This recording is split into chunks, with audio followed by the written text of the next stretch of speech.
Christmas എക്സാമിൻ്റെ time table വന്നിട്ടുള്ള വിവരം മക്കൾ അറിഞ്ഞിട്ടുണ്ടല്ലോ. അപ്പോൾ ഓൾറെഡി നമ്മുടെ ചാനലിൽ അത് പറഞ്ഞുകൊണ്ട് വീഡിയോ പോസ്റ്റ് ചെയ്തിട്ടുണ്ട്. അപ്പോൾ ഡിസംബർ 15-നാണ് നമ്മുടെ എക്സാം സ്റ്റാർട്ട് ചെയ്യുന്നത്. അപ്പോൾ നമ്മുടെ ഡേറ്റ് ഒക്കെ വന്ന സ്ഥിതിക്ക് ഇനി നമുക്ക് പഠിക്കേണ്ട കാര്യങ്ങൾ ഇല്ലെങ്കിൽ ആ ചാപ്റ്റേഴ്സിനൊക്കെ എങ്ങനെയാണ് വെയിറ്റേജ് വരിക എന്നുള്ളൊരു ഐഡിയ തരാൻ വേണ്ടിയിട്ടാണ് മിസ് വന്നിട്ടുള്ളത്. അപ്പോൾ ഈ വീഡിയോ മാക്സിമം ഫ്രണ്ട്സിലേക്ക് ഷെയർ ചെയ്ത് കൊടുക്കുക. അപ്പോൾ ഇതൊരു എക്സ്പെക്റ്റഡ് വെയിറ്റേജ് ആണ്. കാരണം നമ്മുടെ 6ാം ക്ലാസ്സിൻ്റെ സിലബസ് മാറിയിട്ടുണ്ട്. അപ്പോൾ ഏകദേശം ഒരു എക്സ്പെക്റ്റഡ് വെയിറ്റേജ് ആണ് നിങ്ങൾക്ക് തരുന്നത്. അപ്പോൾ ഏകദേശം അതിനനുസരിച്ച് നിങ്ങൾ പഠിച്ചു കഴിഞ്ഞാൽ ഇപ്പോൾ ഓരോ ചാപ്റ്ററിന് എങ്ങനെയൊക്കെയാണ് ആക്ടിവിറ്റീസ് വരിക എന്നുള്ള ഒരു ഐഡിയ ആണ് തരുന്നത്. അപ്പോൾ ഈ വീഡിയോ അവസാനം വരെ കാണുക. നോക്കാം. അപ്പോൾ നമ്മുടെ മാത്സിൽ എത്ര ചാപ്റ്റേഴ്സ് ഉണ്ട്? നമുക്ക് ഓണപരീക്ഷയ്ക്ക് നമ്മൾ പഠിച്ചിട്ടുള്ള ആ ഒരു പാഠഭാഗങ്ങളും കൂടി അതിൽ നിന്നൊരു 20-30% ക്വസ്റ്റ്യൻസ് നമുക്ക് ഈ ഒരു എക്സാമിന് ചോദിക്കുന്നതാണ്. അപ്പോൾ നമ്മുടെ ടേം 1 എന്ന് പറയുമ്പോൾ angles, 1 fraction, many forms, volume, arithmetic of parts, ഈ 4 ചാപ്റ്റേഴ്സ് നമ്മൾ ഓണപരീക്ഷയ്ക്ക് ഉണ്ടായിരുന്നു. അതിൻ്റെ ഉള്ളിൽ നിന്ന് ഒരു 2 ആക്ടിവിറ്റി, ഇപ്പോൾ കൂടുതൽ സാധ്യത 1 ഫ്രാക്ഷൻ, മെനി ഫോംസ് അല്ലെങ്കിൽ വോളിയം, ഇവരിൽ നിന്നാണ്. ഇതാണ് കുറച്ചും കൂടി ഈ ഒരു ഭാഗത്ത് കണ്ടന്റ് കൂടുതലുള്ളത്. ഇനി ചിലപ്പോൾ അരിത്തമെറ്റിക് ഓഫ് പാർട്സ് എന്നാകാനും സാധ്യതയുണ്ട്. ഇവിടെ നിന്ന് ഒരു 2 ആക്ടിവിറ്റി നിങ്ങൾക്ക് എക്സ്പെക്ട് ചെയ്യാം. മൊത്തം നമുക്ക് 8 ആക്ടിവിറ്റിയാണ്. അതിൽ 2 എണ്ണത്തിന് എന്താണ് മക്കളെ ചോയ്സ് ക്വസ്റ്റ്യൻ ഉണ്ട്. ആ രീതിയിലാണ്. ഓക്കെ, ഇനി അടുത്ത് നമുക്ക് ഇനി ടേം 2ലേക്ക് വരും. അപ്പോൾ നിങ്ങൾ കൂടുതൽ ഇമ്പോർട്ടൻസ് കൊടുത്ത് പഠിക്കേണ്ടത്, ഏറ്റവും കൂടുതൽ വെയിറ്റേജ് വരിക എവിടെയാണ് മക്കളെ? നമ്മുടെ ഈ ഒരു ടേം 2ലാണ്. എവിടം വരെയുണ്ട് ടേം 2 എന്ന് പറയുമ്പോൾ നമുക്ക് ലൈൻസ് ആൻഡ് ആംഗിൾസ് വരെ, decimal forms, multiples and factors, money math, unchanging relation, lines and angles വരെ ഉണ്ട് നമ്മുടെ സിലബസിൽ. ബാക്കിയുള്ള ഭാഗമൊക്കെ ടേം 3ലാണ്. ഓക്കെ, അപ്പോൾ ഇവിടെ നിന്ന് തന്നെ നിങ്ങൾക്ക് നോക്കിക്കഴിഞ്ഞാൽ മണി മാത്തിൽ നിന്നൊക്കെ നിങ്ങൾക്ക് 2 ആക്ടിവിറ്റി എക്സ്പെക്ട് ചെയ്യാം. പിന്നെ എല്ലാത്തിൽ നിന്നും decimal forms, multiple and factors, unchanging relation, lines and angles എന്നൊക്കെ ഓരോ ആക്ടിവിറ്റി വെച്ച് നമുക്ക് ക്വസ്റ്റ്യൻ ഉണ്ടാവും. ഓക്കെ, അപ്പോൾ നമുക്ക് ഒരു പാഠം പോലും സ്കിപ്പ് ചെയ്യാൻ ഒരു ഓപ്ഷൻ ഇല്ല. ഇനി ഓണപരീക്ഷൻ്റെ ഭാഗത്ത് നിന്ന് 2 ആക്ടിവിറ്റി നമുക്ക് എക്സ്പെക്ട് ചെയ്യാം. പക്ഷേ അത് ഏത് ചാപ്റ്ററിൽ നിന്ന് വേണമെങ്കിലും ആവും. അപ്പോൾ ചുരുക്കം പറഞ്ഞു കഴിഞ്ഞാൽ സ്റ്റാർട്ടിങ് തൊട്ടുള്ള എല്ലാ കാര്യങ്ങളെക്കുറിച്ചും നല്ല ധാരണ വേണം. ഓക്കെ, അപ്പോൾ മാത്സിൻ്റെ ഏകദേശം ഐഡിയ കിട്ടിയെന്ന് വിശ്വസിക്കുന്നു. അങ്ങനെയാണെങ്കിൽ സോഷ്യലിലേക്ക് പോവുകയാണെങ്കിൽ നിങ്ങൾക്ക് സെക്കൻഡ് ടേമിലുള്ള കൾച്ചർ ആൻഡ് കൾച്ചറൽ ഡൈവേഴ്സിറ്റീസ് തൊട്ടിട്ട് ആൻഡ് ഇൻട്രൊഡക്ഷൻ ടു കോൺസ്റ്റിറ്റ്യൂഷൻ വരെയുള്ള ഇത്രയും 5 ചാപ്റ്റേഴ്സ് ആണ് നമുക്ക് സെക്കൻഡ് ടേമിലേക്ക് വരുന്നത്. ഓക്കെ, അപ്പോൾ അവിടെ നിന്ന് ഓരോ പാഠത്തുനിന്നും ഓരോ ആക്ടിവിറ്റി നമുക്ക് എക്സ്പെക്ട് ചെയ്യാം. അതുകൂടാതെ നമ്മുടെ ഓണപരീക്ഷൻ്റെ ഭാഗങ്ങളാണ് ഈ ഏർലി ഹ്യൂമൻസ് തൊട്ടിട്ട് from the globe to the map വരെ. അപ്പോൾ ഈ 4 പാഠത്തിൽ നിന്ന് ഏതെങ്കിലും 2 ആക്ടിവിറ്റി നമുക്ക് എക്സ്പെക്ട് ചെയ്യാം. കൂടുതൽ സാധ്യത state and government from the globe to the map, അതായിരുന്നല്ലോ അവസാനത്തെ ഓണപരീക്ഷയിലെ ലാസ്റ്റത്തെ 2 ചാപ്റ്റേഴ്സ്. അപ്പോൾ അവിടെ നിന്ന് 2 ആക്ടിവിറ്റി നമുക്ക് എക്സ്പെക്ട് ചെയ്യാം. അങ്ങനെ മൊത്തം 8 ആക്ടിവിറ്റി. അടുത്തത് ബേസിക് സയൻസിലേക്ക് വരികയാണെങ്കിൽ മൊത്തത്തിൽ സോഷ്യലിനെ മാത്സിനെ വെച്ച് നോക്കുമ്പോൾ ചാപ്റ്ററിൻ്റെ എണ്ണം കുറവാണ്.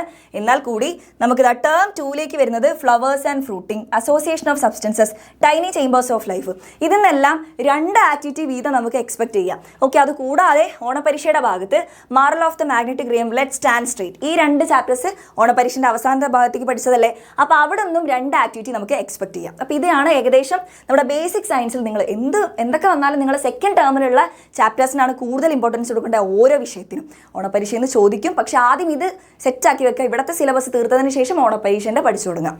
ഓക്കെ, ഇനി അടുത്ത ഇംഗ്ലീഷിൻ്റെ നമ്മുടെ ചാപ്റ്റേഴ്സ് നോക്കുകയാണെങ്കിൽ മോസ്ട്രോണറ്റ് തൊട്ടിട്ട് the heart of a woman വരെയാണ് നമ്മുടെ ടേം 2ൽ വരുന്നത്. അപ്പോൾ ക്രിസ്മസ് എക്സാമിന് ഇത്രയും ചാപ്റ്റേഴ്സിന് നിങ്ങൾ എന്ത് ചെയ്യണം? ഇമ്പോർട്ടൻസ് കൊടുത്ത് പഠിക്കണം. അതിനുശേഷം നമുക്ക് ഇവിടെ ടേം 1ലുള്ള ഈ ഒരു 4 ചാപ്റ്റേഴ്സിൽ നിന്നും 2 ആക്ടിവിറ്റി വീതം നമുക്ക് എക്സ്പെക്ട് ചെയ്യാം. അപ്പോൾ ഇതൊക്കെയാണ് നമുക്ക് പഠിക്കാനുള്ള ചാപ്റ്റേഴ്സ് ഇംഗ്ലീഷിൽ. ഇനി ബാക്കി ലാംഗ്വേജസ് ഒക്കെ നോക്കുകയാണെങ്കിൽ ഹിന്ദിക്കാണെങ്കിൽ നമ്മുടെ നീലി ചിടിയ തൊട്ടിട്ട് ഇവിടം വരെ നിങ്ങൾക്ക് ഓൾറെഡി ഓണത്തിനുണ്ടായിരുന്നു. അതിനുശേഷമുള്ള മീട്ടാ സന്തര തൊട്ടിട്ട് ഈ ഒരു ചാപ്റ്റർ വരെയാണ് നിങ്ങൾക്ക് ഹിന്ദിക്ക് വരുന്നത്. അപ്പോൾ ക്രിസ്മസ് എക്സാമിലേക്ക് ഒരു 4 ചാപ്റ്റർ, 4 എണ്ണമാണ് നിങ്ങൾ കൂടുതൽ ഇമ്പോർട്ടൻസ് കൊടുത്ത് പഠിക്കേണ്ടത്. അതിനുശേഷം നിങ്ങൾ എന്ത് ചെയ്യുക? ആ തുടക്ക ഭാഗത്തിലുള്ള കാര്യങ്ങൾ കൂടി റിവൈസ് ചെയ്യുക. ഇനി മലയാളം ഫസ്റ്റ് നോക്കുകയാണെങ്കിൽ നമുക്കിതാ ഈ ഒരു ഓണം കഴിഞ്ഞതിന് ശേഷം നമുക്കിതാ ഇവിടെ തൊട്ടിട്ടാണ് നമ്മുടെ ചാപ്റ്റേഴ്സ് വരുന്നത്. വയൽക്കാഴ്ചകൾ തൊട്ടിട്ട് നമ്മുടെ പന്തങ്ങൾ വരെയുള്ള ചാപ്റ്റേഴ്സാണ് നമുക്ക് ടേം 2ലേക്ക് വരുന്നത്. ഓക്കെ, അപ്പോൾ ഇതുവരെയുള്ള സാധനം നമ്മൾ പഠിച്ചതാണ്. ഓൾറെഡി ഇത്രയും ചാപ്റ്റേഴ്സ് നമ്മൾ ഓണപരീക്ഷയ്ക്ക് പഠിച്ചതാണ്. എന്നാൽ കൂടി നമുക്ക് ഇവിടെ നിന്ന് ആക്ടിവിറ്റീസ് ഒരു 2 ആക്ടിവിറ്റിയൊക്കെ നമുക്ക് ഫസ്റ്റ് ടേമിൽ നിന്ന് എക്സ്പെക്ട് ചെയ്യാം. ബാക്കി നിങ്ങൾ കൂടുതൽ ഈ ഒരു പാഠങ്ങൾക്ക് ഇവിടെ 6 ചാപ്റ്റേഴ്സ് ഉണ്ട്. അതിന് ഇമ്പോർട്ടൻസ് കൊടുത്ത് പഠിക്കുക. ഇനി മലയാളം സെക്കൻഡും അതേപോലെ തന്നെയാണ്.